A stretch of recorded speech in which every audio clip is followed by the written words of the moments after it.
Salama, welcome to Generational Impact for Yeshua. I'm Chuka.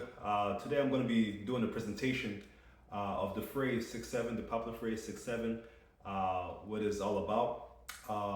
This has been brought to my attention because I do have children that attend elementary school, and they brought to my attention that they've heard a lot of children that stated this phrase 6-7. And I've heard it also myself, including from staff members who are mentioning this. A lot, though a lot of schools have banned it, find out that it's actually, part of witchcraft. This was popularized by a rapper named Skrilla from his song called Doot Doot 6-7. And it's been popular, and especially in elementary schools. A lot of children have been saying it, including staff members, and some schools, like I said, have banned it. But every now and then you still hear some children say it, and so pretty much I'm going to be doing a presentation. What's about the song named Doot Doot 6-7 by Skrilla. It has phrases like dumb trucks, baby shark, to target children.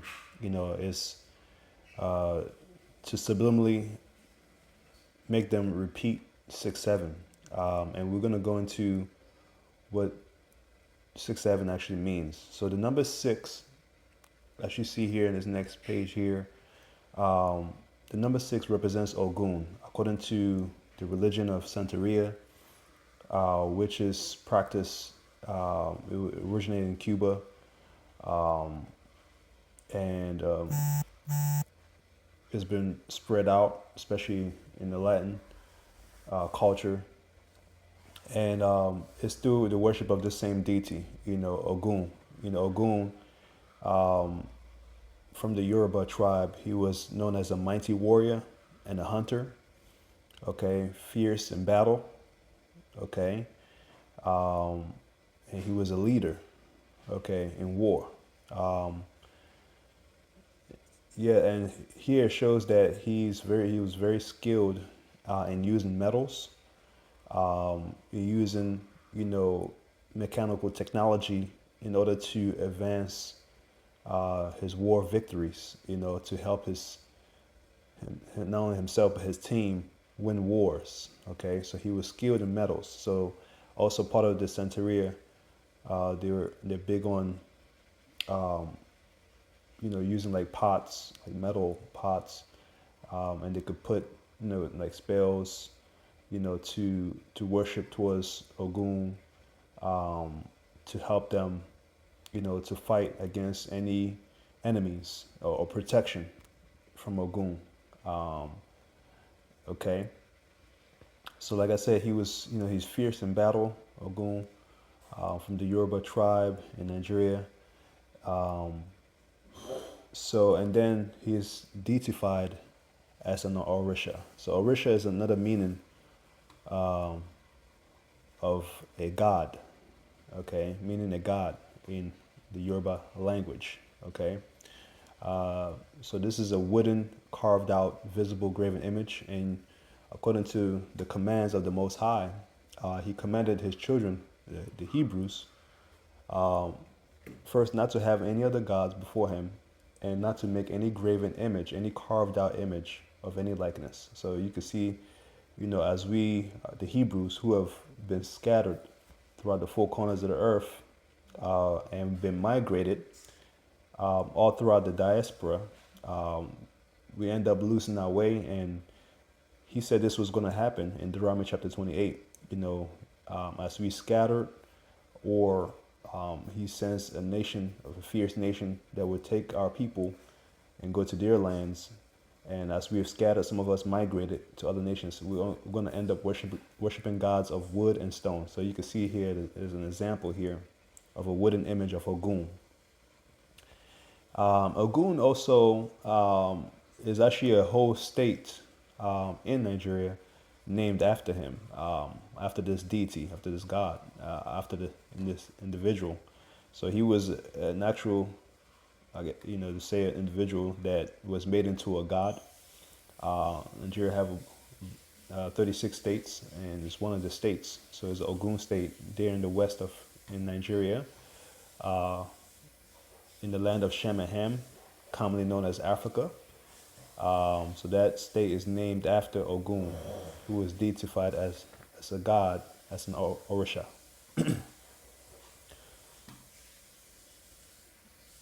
And here you can see, yes, like I said, the Ogun State, right? All right, so shown right here, during the transatlantic slave trade, during the mid of 15th century to the 19th century. That's the year of 1502 all the way to 1867. The Europeans and took the Hebrews, you know, all throughout the diaspora, whether in Europe and scattered through the north, to the Caribbean islands, in the south of America, okay, all throughout the world. You know, we've been scattered, you know, through ships, and that's mentioned in Deuteronomy chapter 28, verse 68. That I'm going to send you back to Egypt. The word Egypt, according to Exodus 20, verse 1 and 2, it means house of slavery. Okay, so now not only is, you know, that we went through slavery in Egypt, but he's talking about the spiritual Egypt, you know, as we go to the different nations, or whether through migration or slave ships. These were a type of Egypt, you know, house of slavery.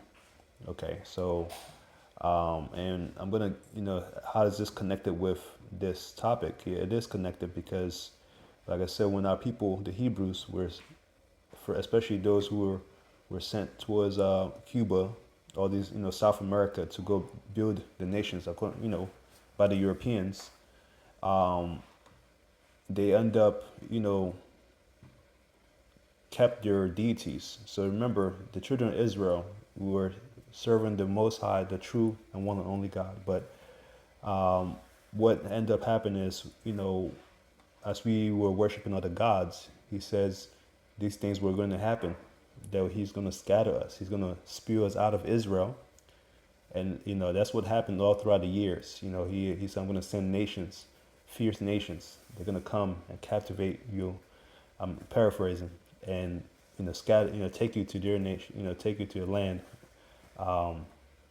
Neither us or our fathers knew of their language, and then worship their gods. And that's what happened throughout over the years, over centuries. You know, different empires invaded Israel, you know, ancient Israel. Okay, I'm not talking about the Israel now, which, you know, occupied by the Gentiles. As the Messiah said himself, you know, Jerusalem will be trodden down by the Gentiles until their time is fulfilled. So, so the original descendants of Judah, the descendants of Israel, have been scattered.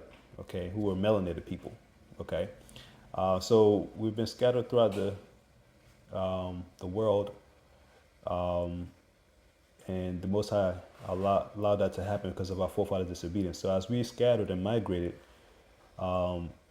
in their hearts, they still knew of the Most High, but over time started to worship other gods. Like I said, when our people migrated there in Nigeria, like the Igbos, some of them start worshiping gods of, or in Yoruba, gods of the sun, gods of thunder, gods of rain, fertility, making names of all these different gods. So Ogun was definitely one of them, and especially in the Yoruba.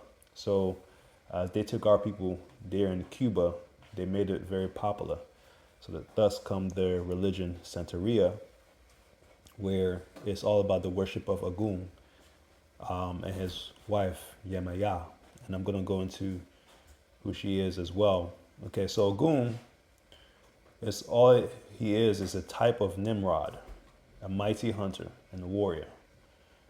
Nimrod was one of the sons of Cush, one of the great grandsons of Ham, and Ham is one of the sons of Noah. So Noah had three sons: Shem, Ham, and Japheth. Okay, so you see here, you know, so he was known as a mighty hunter, fierce hunter. You see in this picture here, he's grabbing a a lion by his neck, and then put a sword through the chest, and he was known to, um, take off the skin of these animals or the horns, keep the horns, the artifacts. Um, and I'm going to go into it in more detail in another video. But he was known as a mighty hunter, as the scripture explains in Genesis 10. And, if it wasn't important, the Most High wouldn't have mentioned, because he definitely existed throughout history. And he was the first tyrant, um, and first tyrant. He conquered many lands, and his first territory was called Babel, And so, like I said, Nimrod is a descendant of Ham, who is one of the sons of Noah. He is the son of Cush. Cush is another word for Ethiopia. Nimrod was also a mighty hunter and warrior. See how it's really connected, or Gung, connected back to Nimrod. And this is all part of the Babylonian mythology. I learned a lot of this from this book called The Two Babylons by Alexander Hislop. So it's definitely a good book to check out, read, get to have a deeper understanding about the mystery of Babylon. So, according to Genesis 11, it talks about how the people of the earth were speaking one language, okay, and they were being led by Nimrod. So Nimrod, claiming to be his own God, wanted to be a God for himself, and told the people to, let's all, in unity, build the largest tower that will reach the heavens. And according to Babylonian mythology, they believe in worshiping the sun, the moon, and the stars. Okay, so Jeremiah talks about that in Jeremiah chapter 10. He says, "Learn not the ways of the heathen, for they are amazed about the signs of the heaven." Jeremiah chapter 10, verse 1, right? So it tells about how they go into the forest and they cut down the tree, and they have to decorate it. They bring it to their house because they cannot walk, face it upright, and put a stance to it and decorate it with silver and gold, right? And then, today they also put the star. I believe they were probably doing that, most likely doing that back then too. This is before the Messiah came here on earth. They were doing this a long time ago, these practices. So they put a star at the top, and it's really connected with the, like the image of the Tower of Babel heading towards the heavens, shooting for the stars, right? And some people, say this, it just represents also,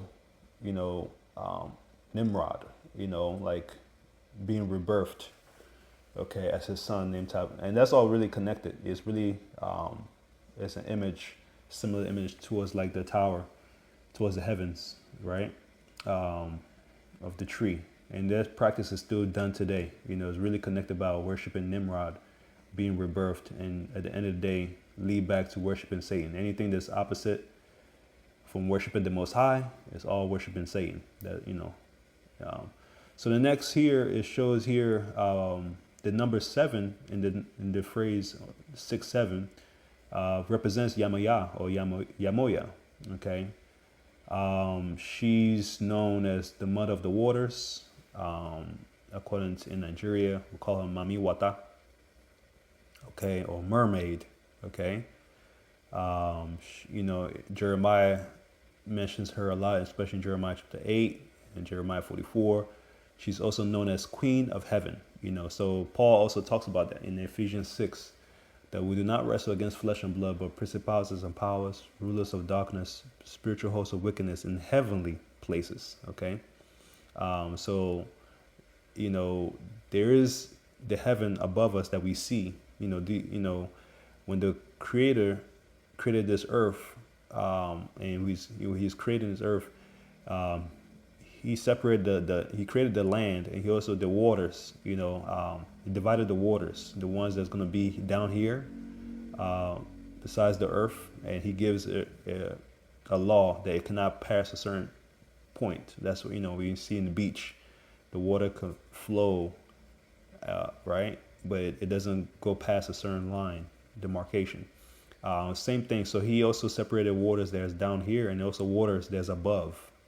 So that's where, the waters that are above, where the clouds are, what we call sky or heavens, where rain falls from. Some other parts of, what is America, or Europe, get snow, or there in Asia get really, snow coming from the heavens, right? Some parts get hail. Okay, so that's water coming from above, showing that there's water above us. Okay, so these spirit, some people call them marine spirits. They dwell in the heavenly places. So that's why she's also known as Queen of Heaven. Okay, she's also known as a fertility goddess. The moon, according to the Babylonian mythology, is her representation. Okay, she represents the moon. In any culture or any religion that connects with the moon, it really connects back to her. Okay, and she has different names, but according to this religion, Santeria, is Yamoya. Okay, which is all connected with Ishtar. I'm going to get into that. So fertility, moon goddess, mother of Tammuz. Okay, so according to Babylonian mythology, she's a wife. Ishtar is a wife to Nimrod, and Nimrod, they both have a son named Tammuz. But she just have different names in different cultures, different religions. And according to this Santeria religion, she's known as Yamoya, which is connected back to Yoruba tribe, Yamoya. So she's, like I said, who's our Tammuz? His symbol is the star. So whenever you see an image like that, a goddess, with a star on her head, that's always connected. She's a mermaid. It's always connected back to her and their whole family. So she has different name, and she's also connected to the word Easter. When the word Ishtar, it connects with Ashtaroth. When you hear Ashtaroth in the Bible, that's her, the same goddess. Iana, Ishtar, Asherah, Ishtar, segment Ishtar, Iana, Ishtar, Asherah or Ashtaroth. So here it shows the whole family of the Babylonian mythology. So the husband Nimrod, he is known as Baal. So when he died, he's made into, a deity named Baal. So that's what Ogun is. He's a representation of a type of Nimrod, Lord of the gods. Okay, and there are a plethora of different gods. All right, and then the wife Ashtaroth or Ashtoreth or Ishtar or Easter or Semiramis. Okay, in this topic, Yamoya is a type of Ashtaroth or Ishtar, and their son Tammuz. Okay, so it leads all the way. It's all connected with all these different pagan holidays. Christmas is just about the rebirth of Nimrod. Like I said, I'm going to get into it in a different video. Jeremiah 10:1-5. Learn not the ways of the heathens. They're amazed about the signs of the heavens. They go into the forest, cut down the tree, bring on the tree to the house, face it upright because it cannot stand, cannot walk, decorated with silver and gold. All right. So same thing, Sunday, when, like the word Sunday, and how the Roman Catholic Church changed the Sabbath day, the day of rest, from Friday sundown to Saturday sundown, to change to Sunday, which is leading back to worshiping Nimrod, the sun god. Easter is all about, they use the story of Jesus' resurrection, but they cover up the true holy day, feast day, which is Passover. They replace it with Easter, which is around, Passover is around springtime, our new year, according to Exodus 12, when we were delivered from slavery from Egypt. He delivered us, but they cover it up with Easter. And it's really, if you do the research, it's all about connected with Ishtar, the same fertility goddess, Yemoyah. Valentine's Day, same thing, connected with Nimrod. The Cupid shuffle. The Cupid that shoots the arrow. Okay, is really about connected with the same Nimrod. When they shoot the arrow, when he shoots the arrow of love. Okay, so that arrow, because he was a mighty hunter carrying arrows, he's known to reach out to his wife, or at that time trying to get her attention, to fall for him, to fall Ashtaroth, Semiramis. It's really all confusion, but it's all connected. Halloween, the same thing, the worship of the dead. All the dead saints. The Roman Catholic Church made that popular. And Santeria is really not only the religion that was connected from the Yoruba, so is also connected with the Catholic as well. Who are big on worshiping dead, and they popularized a lot of these pagan holidays. So like same thing with Halloween. All Saints Day. November 1st. So Roman Emperor Constantine and the Roman Catholic Church and the Eastern Orthodox Church in the Council of Nicaea 325 AD made a lot of these changes, and they picked Halloween. Actually it's November 1st, which is still connected with Halloween, October 31st, which would be All Saints Day, worship the dead. St. Patrick's Day, same thing, all worshiping the dead, which leads back to worshiping Nimrod, Baal. So I'm going to do, like I said, a different video about that. Ashtaroth is mentioned in Judges 2:13. These deities they've been worshipped long time ago, thousands of years ago, and they were mentioned a lot in the scriptures. Tammuz, and ultimately, the goal is to bring confusion. When Nimrod was building the Tower of Babel, and the Most High scattered their language, and they're scattered all throughout the world, the same people were always desiring to do the same thing, build towers, like the pyramids, leading back to worshiping the sun.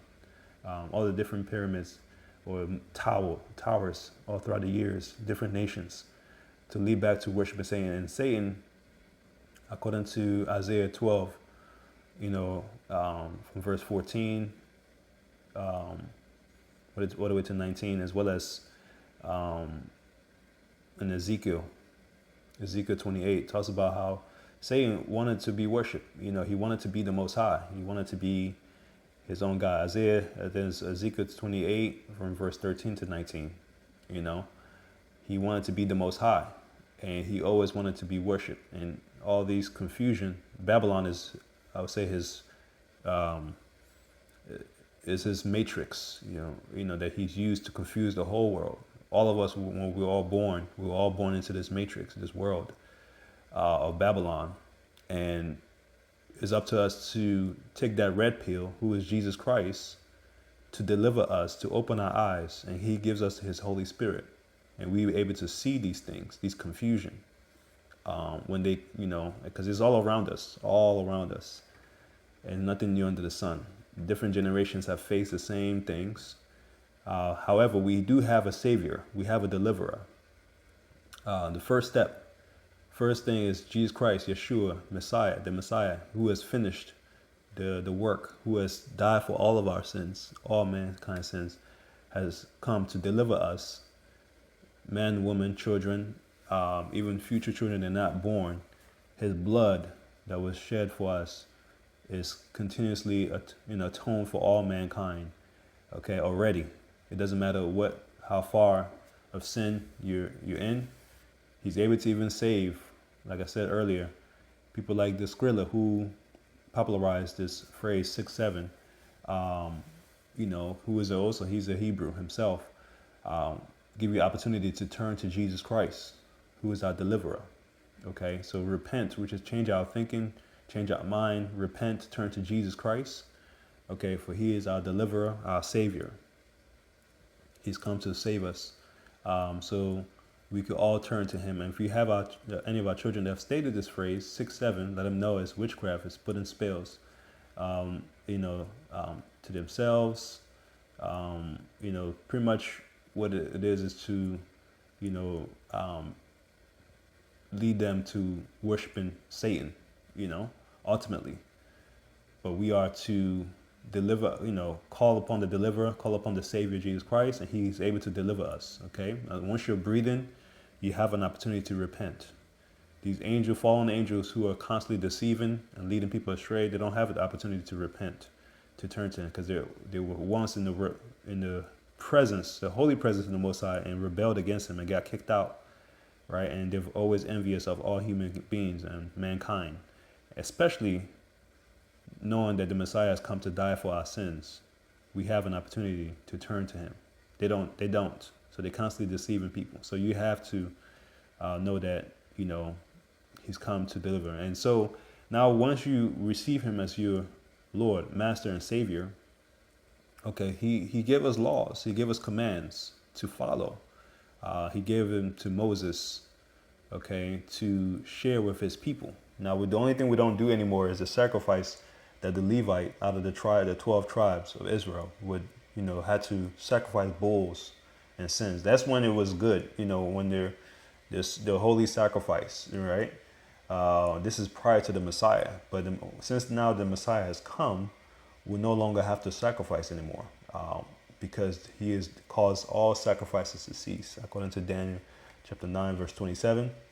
So you now become a Hebrew, because he says he's the God of the Hebrews. He repeats that several times, all throughout Exodus. The God of Israel. He's the Elohim of Israel. So he's, this is in Exodus 5:3. It's mentioned in in Exodus 7:16. It's mentioned in Exodus chapter 9, verse 1 and 13. Is mentioned in Exodus chapter, it's Exodus chapter 4. I'm trying to get all the verses correct. Exodus 3. He's I am that 14, 15, and 18. Exodus 10, verse 3. So he repeats it several times, to get to our attention that he is the Elohim of the Hebrews, okay, of Israel. And Israel is that point of contact that he's on this earth. Once you now say, delivered, because he mentioned that in Isaiah 45:17, Israel shall be saved with an everlasting salvation. It should not be ashamed nor confounded, a world without end. Okay, in Revelations 2:7, it talks about how the 144,000 of the 12 tribes will be there, and then also a number of people of other nations, tribes, and tongue. They're also going to be in the kingdom. These, in Revelation 12:14, these are the saints of those who guard his commandments and their faith in Jesus. So his commandments are not done away with. His laws are not done away with. So, and then in Revelation 7, from verse 1 to 3, and these are those who are sealed. And that means you're sealed with the Spirit, because without his Spirit, you're none of his. So welcome him. He knocked. He said, knock. Door shall be open. Seek, you shall find. Ask. You're definitely gonna get answered. And so if you call upon him, he's gonna answer you. I'm paraphrasing that verse there, but you call upon him, he's gonna answer. He's gonna welcome him to your heart. Call it and genuinely pray and talk to him. He knows those who are genuine. He knows all hearts. He sees it, because he's sharper than any two-edged sword, able to penetrate towards the bones and marrow, able to go between the son and the soul, the spirit. He knows the thoughts and intents of the heart. So he could see your heart, and you genuinely call upon him. He could be able to deliver you and give you his spirit, the spirit of truth that will guide you. Yeah, and also, yes, when people like Skrilla, who made this popular, he was also a Hebrew. His father was African American. From what I understand, his mom, was Mexican. He's mixed. But like I said, the Hebrews, the children of Israel, we've been scattered, whether they're in North America, South, in the Caribbean islands, so in the indigenous people, so we've been mixed as well over time. But he's also a Hebrew. He could turn um, first to to the Most High, to Yeshua, Jesus Christ, to repent, and then get to know his identity as well. Anybody, it doesn't matter where you are, as long as you're still breathing, um, and you have the opportunity to repent, no matter what state. No sin is too far for him to deliver us, from any witchcraft or anything. So even himself, as a Hebrew, is also able to turn to the Most High and get to his identity as a Hebrew as well. All right, so definitely check out this video. All right, like, share, and subscribe. Salama. It's all truth. Thank you all for listening. Like, share, and subscribe, and comment. All right, see you all next time. Salama.